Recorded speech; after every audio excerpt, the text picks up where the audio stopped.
Welcome to the show today. Under new mismanagement, place where we stop pretending that work doesn't hurt, because sometimes it really does. So today we're going to talk about the fear factory. Working in constant anxiety, and I'm talking about you.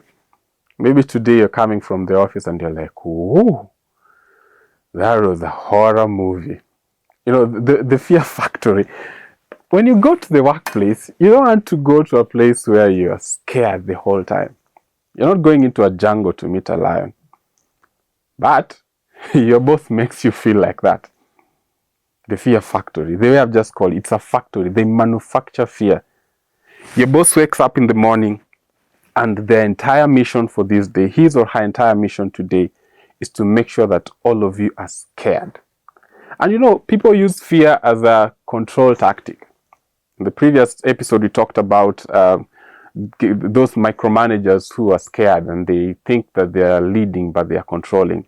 Now, the fear factory, this is another different monster. And these bosses, actually I'll call them bosses, I'll not call them leaders, because leading is a totally different ballgame. The fear factory is this. This is how you recognize a fear factory.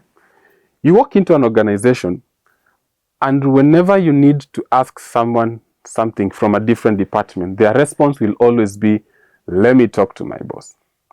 I'm talking about you. The "let me talk to my boss" kind of guys. Now you can't do anything without your boss. The day that your boss is on leave, you guys are dancing azonto, and you're really happy. In fact, when they get sick, you're really happy. You pray that they get a longer sick leave, because now you're feeling relieved. There's anxiety in the organization.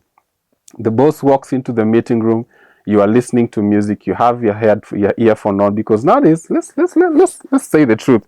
The workplace, an earphone is a necessity. Sometimes you just want to lock yourself into the wall, but your boss wants to make you feel that even putting that earphone on while you're working is a crime, and you need to be burnt and lynched for it.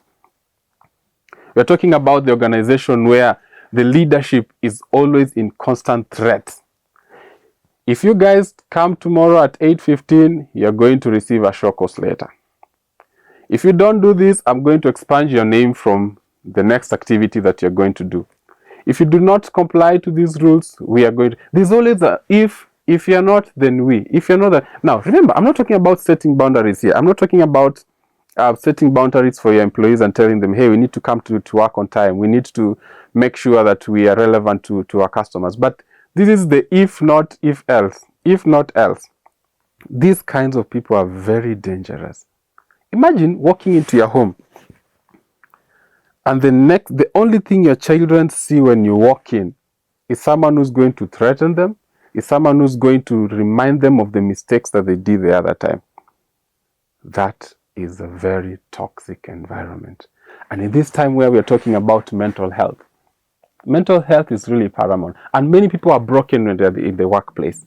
They are broken when they're in the workplace because their environment is very, very toxic. So that is how you identify those. How do you identify the bosses who run the fear factory?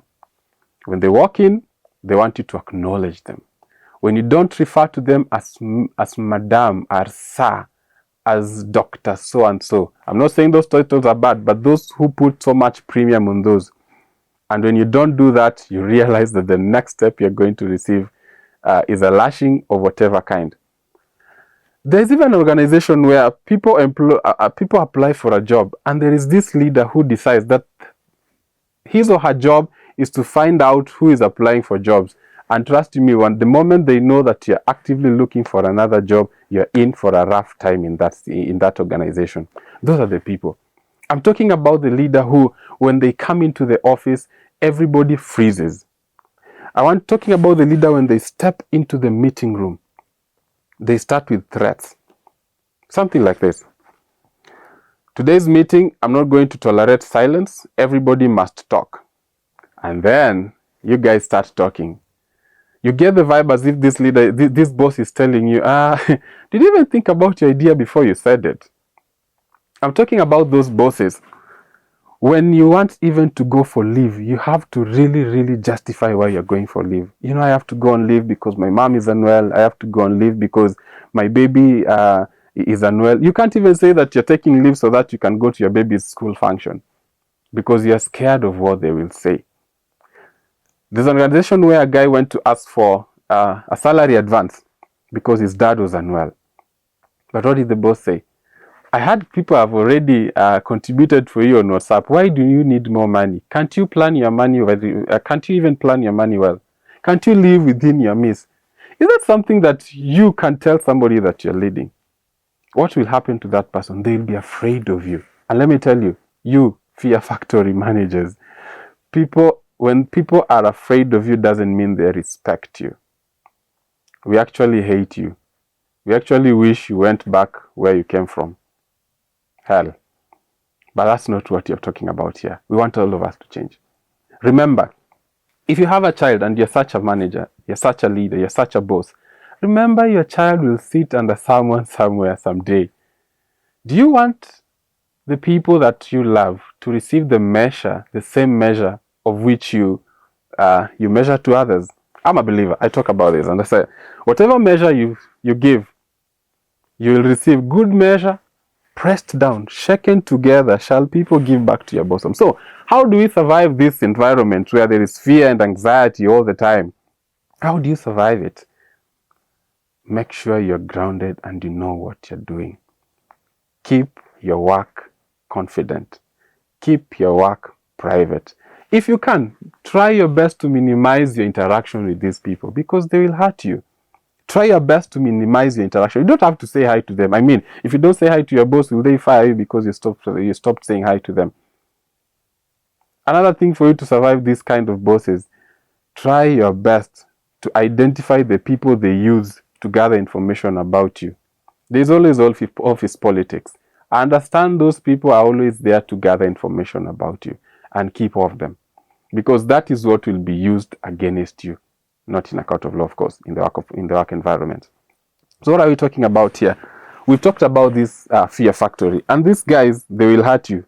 These guys will make you feel like you have nothing to do. So there's a culture that they run in the organization. They think that when people are afraid of them, they are really, really in control, but they are not.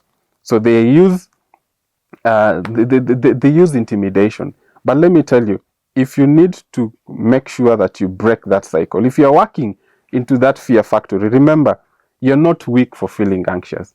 Everybody of us will feel anxious. You're not weak. You're human, and you're just, responding to a hostile environment. But remember, protect your peace. Document what you can. And if you can, start plotting your exit. I mean, you're not grounded there. Start plotting your exit because that place is not good for you. And most importantly, let me say this. If that manager is listening to me or that boss is listening to me, they are not likely to change. So brace yourself. Not all of them change by day because that is their tool of trade. That is what they use to stay in control. That's what they've known for the last X number of years. And that's what has catapulted them to the places where they are. Start plotting your exit. If you're not sending jobs, start refining your CV and get out of that place. So remember, remain calm and remember that you should not let anyone scare you. And treat them as people with garbage. Don't allow them to throw garbage inside you. Because you're important, you are not who they think and say you are, you're more valuable. And that's why you got the job. If you're not as good as they say and they try to indicate you are, why did they give you the job? This is the And a New Mismanagement. Thank you for listening to us, where we don't pretend that work hurts. See you in the next episode.